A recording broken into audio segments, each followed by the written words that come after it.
Hey, I'd like to welcome you to another episode of the Mission Matters Marketing Podcast, your source for all things marketing. My name is Adam Torres. You can follow me on Instagram at AskAdamTorres. Keep up with my book releases, book tour schedule, signings, all that other good stuff. Always love to connect with you there.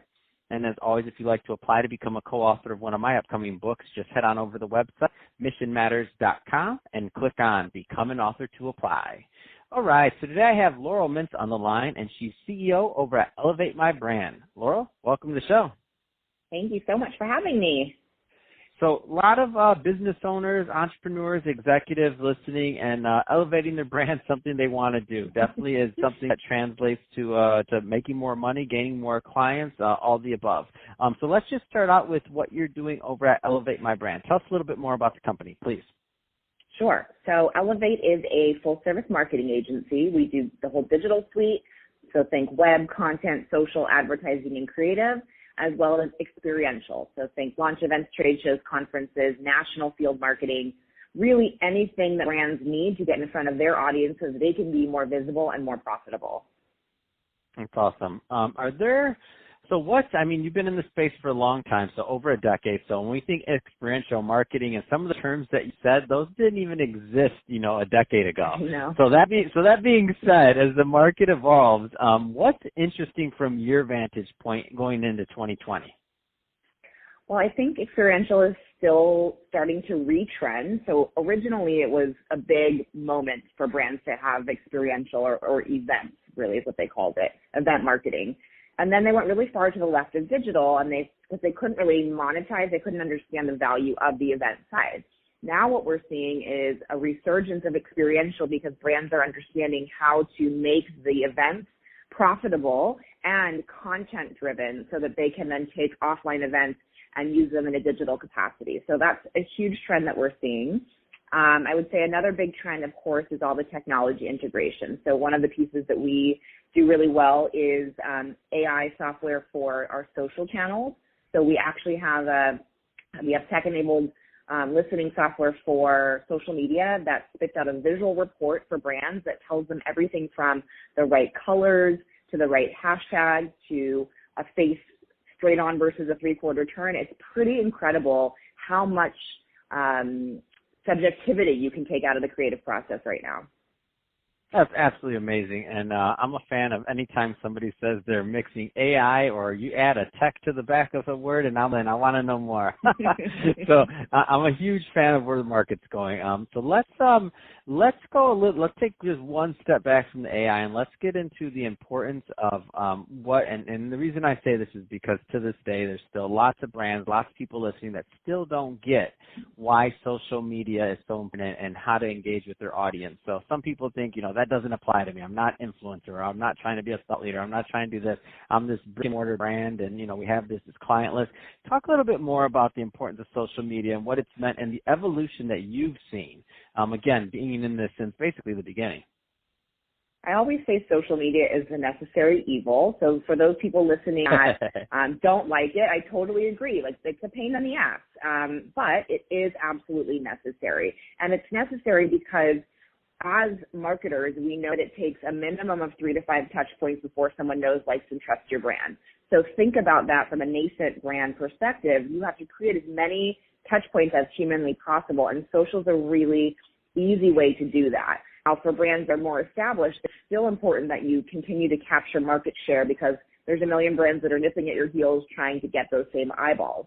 So social media is a really great opportunity to create new visibility and awareness around the brand, convert to sales if you're doing it the right way, and create a community. Ultimately, people are not stupid. They're really, really smart in how they approach brands, and they know when something's real and they know when something's fake. So social media gives you the opportunity to create a really honest dialogue within your community of like-minded people who want to engage with your brand, and that goes for B2B and B2C. So we get a lot, and then that was kind of what you were alluding to. A lot of brands are like, well, I'm B2B, so that doesn't really apply to me. Mm-hmm. But people that buy B2B, like SaaS products, for example, they're still buying, the people that buy those products are still people, right? You still have one person that signs off or multiple people that sign off on that yes with that purchase. So it's still critically important to use social as a touch point tool to get in front of those eyeballs. And, the other piece about social is that it's absolutely trackable now. So people used to say, well, social media, I don't know if it's really doing anything, but the KPIs or key performance indicators we can now see from every social channel, from all of your social advertising, it really is, it's numbers, right? It's all metrics, and the numbers don't lie. So that's what I find really exciting about social. Let's talk a little bit more about the concept of building a community, because for me, I struggled with it. I came from the finance background, and I thought I had, my client list, my book of business, and those were just my people. I wasn't really thinking along those, very black and white. I wasn't thinking about the idea of building a community. And ever since, I've been in media now about going on 3 or 4 years, something like that, and I've been building this podcast community, I finally get it because I'm in the middle of it. But I think a lot of times marketers throw that term around, building the community, and people that aren't marketers are like, what are they talking about? I don't even know what you mean. Right. Well, I mean, it's everything from, imagine you're at a cocktail party, right? That's your community. And if you can get 1 or 2 people interested in you, whether it's on a friendship level or you're there trying to pitch a brand, you're building out this awareness and visibility opportunity. So community becomes absolutely critical. People really trust references from people. So perfect example, when was the last time you hired a housekeeper, right? Someone that's really intimate, that comes into your house, that has all these access to all of your things. You want to trust and hire someone, and the best way to do that is to ask your friends and family who they use. It's the same thing for any other products or services out there in the market. It's about building that trust factor, and then also giving the brand side an opportunity to be responsive should something negative happen, right? It's just as important to build up a community that really trusts your brand as it is to use that community to, mea culpa and be really honest if something goes poorly.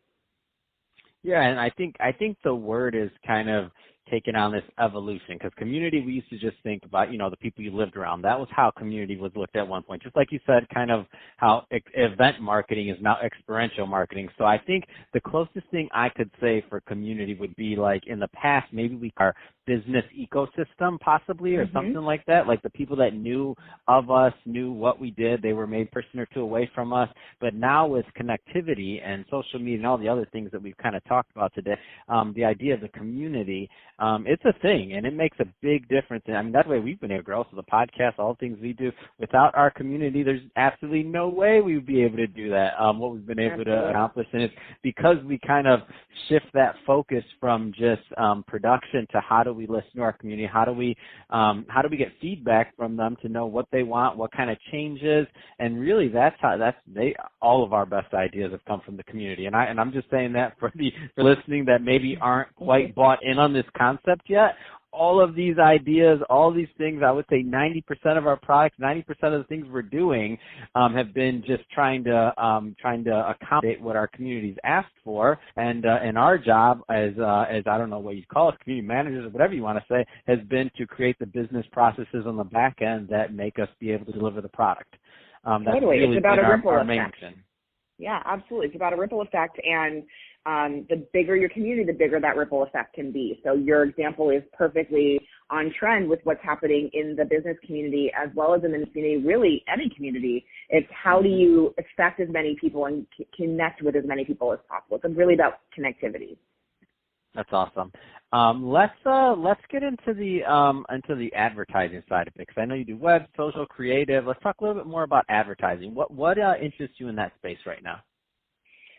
Ooh, well, obviously we have a lot of things happening in the ad space because now we have, first we had ad blockers. That was the big conversation. Now we have cookies that are going away. So that's a big conversation. I actually think it's really exciting because it means that people are going to be getting the content that they really need and want, and it's not kind of like a fake connectivity through advertising. So I think that it's a really exciting time that we're living in because it means that marketers are going to have to work harder to build authentic visibility, and the way that they are doing that, or the way that we're doing that with our brands, is through content marketing, right? Through really great creative that then you execute through all these different channels, inclusive of advertising.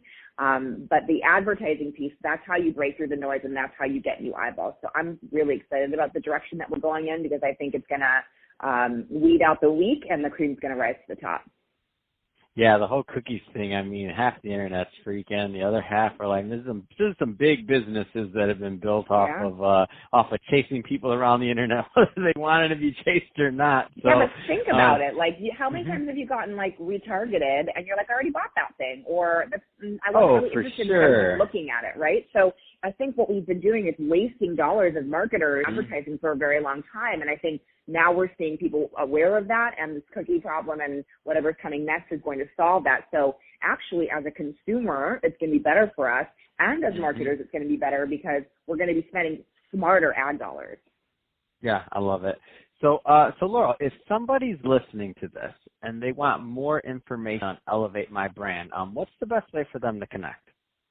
I always give out my personal email address, Laurel, Laurel, at elevatemybrand.com. We make 30 minutes time for anyone that needs a little bit of feedback or support. We do this really fun mind map session where we draw out everything you're doing in digital and everything you're doing in experiential, and it's a really, really fun way to understand which comes first, right? Education has to come before execution.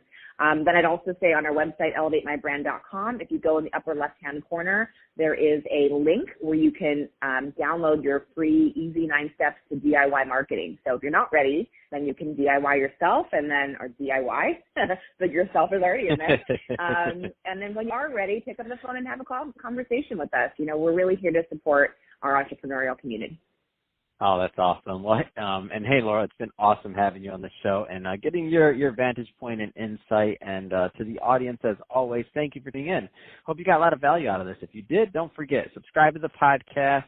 If you're watching this on our YouTube channel, Mission Matters Marketing, don't forget, leave us some comments there and subscribe. But let's keep the conversation going in the YouTube community. I love to engage with you there. And Laura, thanks again for coming on the show.